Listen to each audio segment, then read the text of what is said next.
From MTN News, this is Montana This Morning. Hi, I'm Andy Curtis at the state capitol, and I know you've seen this statue before, but why exactly is it here? I'll tell you, plus its connection to Irish history, coming up. What is behind the rise in legislation across the country restricting young people from transitioning? What do transgender Americans say? What do medical professionals say? We look at the debate next. Well, good morning and happy Thursday. Happy St. Patrick's Day. Yeah, it is Southwest St. Montana, Patty's Day. 6:30. Chet Lehman, Matt Elbow with you here. It is St. Patrick's Day. Happy St. Oh, I love St. Patrick's Day. So do I. In the parade in Butte today. Noon Plenty today. of sunshine. You'll be there. And I will be there. it's John, gonna Amy, be and I are going to have that. You'll be able to watch it rebroadcast at 1 o'clock today on channel 7.2, the CW. perfect. All right, perfect. Looking at conditions today, it is chilly but not frigid for the early morning. Temperatures into the 20s in Butte, 30s in Belgrade. Generally clear skies, and I think that bodes well if you're heading out for St. Patrick's Day. And forecast calling for daytime highs into the 40s for today. We'll, of course, take a deep look at the weekend and beyond. Of course, that's coming up in just a few minutes. All right, thank you, Matt. 6:30 now, our top story. There are many names synonymous with Montana. In Lewis and Clark County, one is immortalized in bronze. In honor of St. Patrick's Day, MTN's Andy Curtis tells us why. When visiting the state capitol, he's kind of hard to miss. This bronze statue of former Governor Thomas Francis Meagher has sat here on the North Lawn since 1905, which got me wondering, why?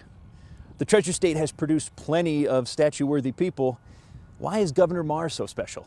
He was fighting for freedom for all of Montana. Freedom fighting was kind of a common theme for Meagher, according to Vice President of the Helena chapter of the Ancient Order of Hibernians, Mike O'Connor. First in Meagher's native Ireland, fighting against the British, where he's still actually quite the celebrity. Then here in the U.S. as a general in our Civil War, before making his way out to Big Sky Country, where he was thrusted into the territorial governor position on 2 separate occasions. He wanted to do good for all of the people, and he would talk to anybody, he had a lot of enemies, but he was willing to talk to them, and I think we've lost that this day and age. If you oppose somebody, you don't talk to them, and Meagher talked to everybody. Following his mysterious death in Fort Benton in 1867, a St. Patrick's Day speech by fellow Irishman and Montana U.S. House Rep Martin McGuinness in 1869 called for a statue of Meagher to be built, and the state's large Irish population obliged. The people of Montana appreciated that there was somebody in government, looking out for them. We have got a lot more information about Governor Meagher's contributions, not just here in Montana, but worldwide, up on our website. Reporting from Helena, Andy Curtis, MTN News. All right, thank you, Andy. You can actually see his original home in Virginia City as well. The Ancient Order of Hibernians go and take care of that home over in Virginia City every year. 6:33 now, celebration missing for 2 years, waiting to happen in Butte this St. Patrick's Day. I'll be joining John, Amy, and our whole crew to cover the parade that starts at noon. We'll have a big celebration streaming on our OTT channel at 1 o'clock in the afternoon. Now, John reports on the comeback of an iconic business just in time for this Irish holiday. In just 10 months, Butte's iconic M&M Bar and Cafe went from destruction to rebirth, where it'll temporarily reopen for St. Patrick's Day. It's happening, yes. Thank God it's happening. This did not seem possible last May when a fire reduced the 130-year-old structure to cinders. It wasn't until last month that Selena Pankovich was able to purchase the building next door, upgrade the facility, and open it for St. Patrick's Day. It's been very stressful. It's stressful, but it's also very humbling just to see how many people have come together to make it happen. The new building also has a new sign built by local sign maker John Weitzel, who designed it to look like the old one. I mean, he just knew exactly what I was looking for. The sign is perfect, and I think the best thing about the sign is it will be a nice complement to the real sign when we hang that back up on the building. She plans to rebuild the old building in its former location and connect it with the new business. I deserve a little credit for persevering, but really the credit is owed to everybody out there in the community, because they're really they are what inspires me to keep plugging along and making this thing happen.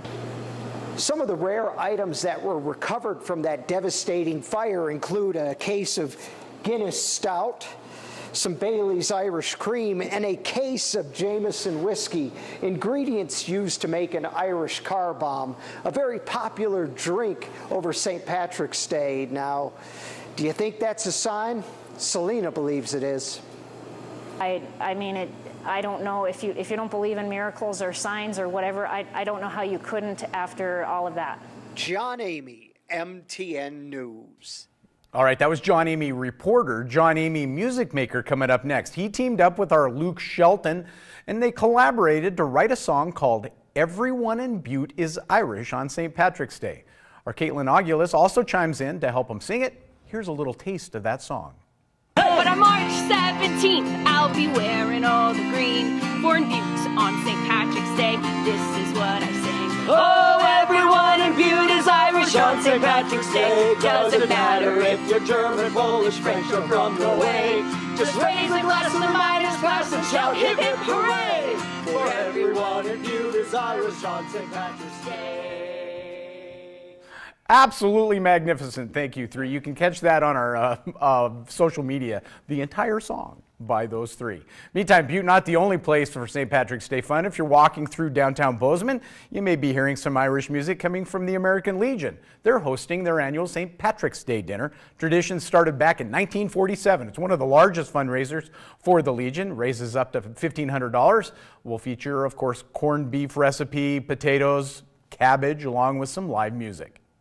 It's pretty known throughout the community that our St. Patty's Day corned beef and cabbage is really a good meal. The price is right, the camaraderie is right. It's a fundraiser that we've done, plus it's a community gathering. There's more than just the American Legion doing it. There are other people that come in and help. By the way, Belgrade Manhattan American Legion Post will also be pitching in for the meal. All proceeds will go towards local veterans dinner. $10 for adults, $5 for kids under 10. Free for kids under 10. It starts at 5 o'clock this evening. Some other news this morning, some help on the way for local meat processing facilities in Montana, which could help reduce consolidation in the meat packing industry. Some Montana ranchers say consolidation is the reason they're now getting a smaller share of the consumer dollar than ever, despite record high beef prices. One thing they say could make a difference is more local processing facilities.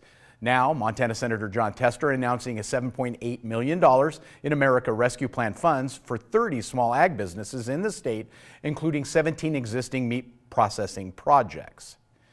And MTN's David Jace. About 30 businesses received grants. Many in the meat processing industry.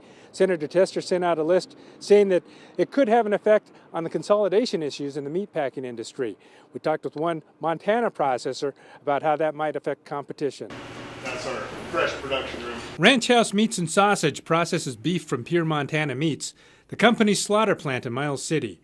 Pure Montana Meats will receive a $200,000 grant. It's a low margin business like most of agriculture, so any chance you have to be able to increase capacity and bring more opportunity to the state of Montana is a great opportunity. Shane Flowers owns Project Meats, which runs Ranch House outside Shepparton and Billings, along with Pure Montana Meats in Miles City. He says it's good that the Montana Meat Processors Association lists more than 60 meat plants, and at least 3 new ones will be processing meat. It makes the end consumer get the best value every day. I mean, competition is a great thing. He says more smaller companies can affect competition in the meatpacking industry, and he also says what Senator Tester describes as consolidation in the packing industry has more of an effect on ranchers. Only 4 big corporations making the money. It's not the farmers and ranchers. They basically quit enforcing any of these monopoly laws, Steve Charter and his daughter are ranchers north of Billings. In a story run last month, they talked about the low price they received for their cattle. According to the USDA, JBS, Cargill, National Beef, and Tyson control 85% of the industry. It's literally the CEOs of these four companies could go out on a golf course and determine what they're going to pay for beef. Also hampering many small processors' ability to compete right now is a shortage of labor. If we don't have the labor, we can put all the square footage we want in the world, and it won't benefit us in the long run. In Billings, David J., MTN News. All right, 6:40, we're going to take a quick break.